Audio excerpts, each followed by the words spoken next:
In this video tutorial, I'm going to share to you on how you can fix Dxgi.dll missing in Windows 11. So let's get started. First is we have to know the system type of our Windows. So go to the Windows search bar and type system info. Click on it under the best match. Take note of your system type and then simply open a browser. Search for the missing DLL file and put download.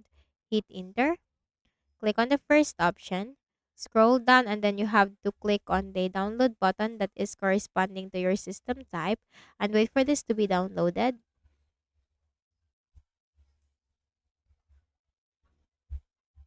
Click on the folder icon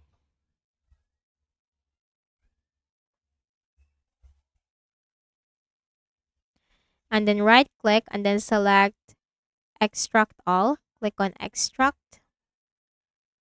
Copy the DLL file, right click and then select copy. Go to this PC on the left pane, double click on the Windows C drive, scroll down to the Windows folder. Scroll down to the System 32. So if you are a 64-bit Windows, go to System 32. If you are a 32-bit, go to SYS Wow 64. Right-click and then select Paste. Click on Replace the file in the destination. After doing so,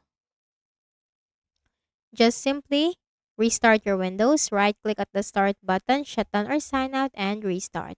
Next method, open a browser again and search for Visual C++ redistributable and hit enter. Click on the first option. Scroll down and click the download link corresponding to your system type.